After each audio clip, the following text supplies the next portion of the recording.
뉴욕 월스트리트는 지금 어디에 관심이 쏠려 있을까요? 월갈 시각을 통해서 투자 아이디어 얻어보도록 하겠습니다. 첫 번째 주제부터 확인해 보겠습니다.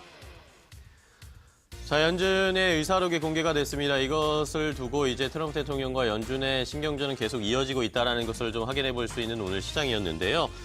트럼프 대통령의 미국 대통령이 연준과 파월 의장을 계속 압박하고 있는 가운데서도 연준에서는 점진적인 기준금리 인상이라는 기존의 정책 기조를 유지하는 모습, 여기에 힘을 실은 모습이 연준 의사록에 공개가 되면서 확인이 됐습니다.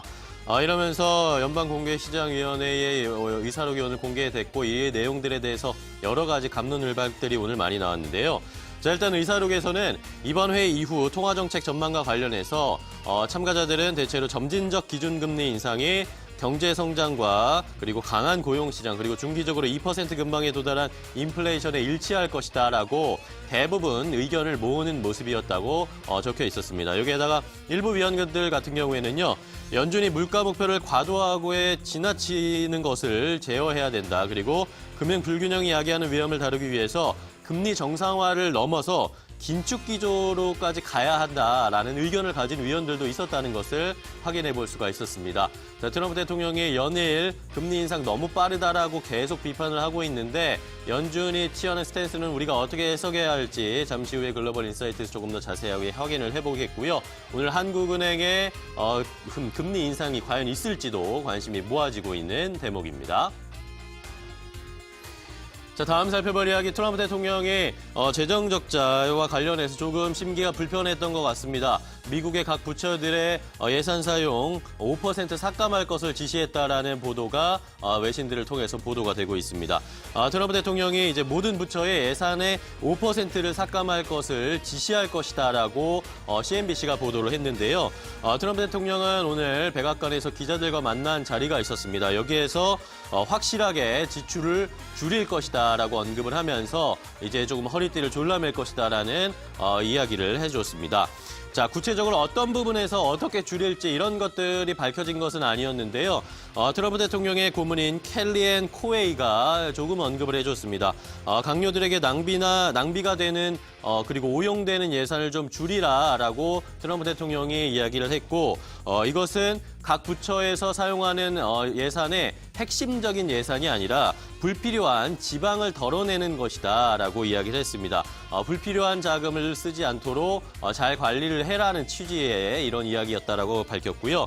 한편 최근에 얼마 전에 말씀드렸죠. 미국의 2018 회계년도 재정 적자가 7,790억 달러로 굉장히 많이 증가했다라고 말씀을 드렸는데 이런 것들에 대한 관리 차원에서 아무래도 트럼프 대통령이 예산의 5% 삭감을 지시한 것이 아니냐라고 시장에서는 평가를 하고 있었습니다. 자, 다음은 사우디 쪽의 이야기를 확인해 보겠습니다. 카쇼기 사태가 일단은 조금 진정되는 듯한 모습도 보이고 있고 갑론을박이 계속되고 있는 상황인데 자, 이런 카쇼기 사태가 확실히 사우디 경제에도 영향을 미치고 있고 실리콘밸리에까지 충격을 주고 있다라는 외신의 보도였습니다. 카쇼기 실종을 둘러싸고 여러 가지 소문들이 꼬리에 꼬리를 물고 있는데 이런 파장이 금융시장에도 분명히 영향을 미치고 있다는 것을 확인해 볼 수 있었는데요.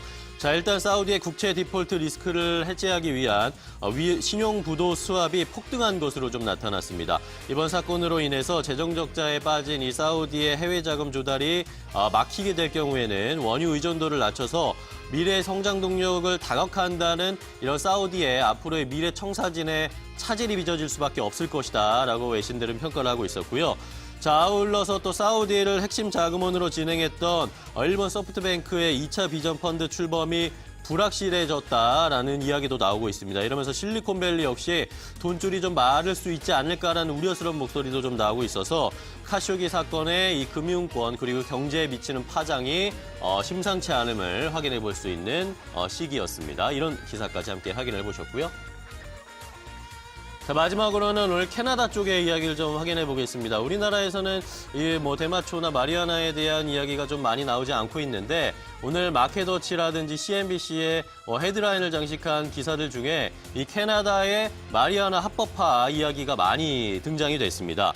캐나다가 이제 오늘부터 기호형 대마초 마리화나를 합법화하면서 세계 최대의 대마초 시장이 됐다라고 하면서 외신들의 보도가 좀 이어졌는데요.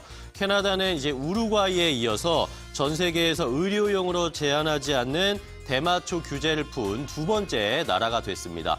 G7 국가에서는 캐나다가 처음으로 합법화한 것이고요. 우루과이 시장이 그렇게 크지 않기 때문에 캐나다 시장이 이제 대마초의 가장 큰 시장이 될 것이다라고 외신들이 평가를 했습니다. 자, 일단 오늘 캐나다 시장에서 대마초 관련 종목들은 상승한 종목도 있었고 하락한 종목도 있어서 좀 엇갈리는 모습이었는데요. 미국 시장, 뉴욕 시장에 상장된 대마초 관련 종목들은 오늘 좀 일제히 좀 하락하는 모습이긴 했습니다. 이러면서 앞으로 대마초와 관련된 상승, 시장이 점점 커질 것을 예상하고 있기 때문에 이것의 수혜를 받을 수 있는 종목들은 어떤 것이 있을지 관심이 좀 모아지고 있는데 자, 일단 마켓워치에서는 세 가지 종목을 조금 꼽아봤습니다. 틸레이와 카노피 그로스 그리고 오로라 카나비스 같은 종목입니다.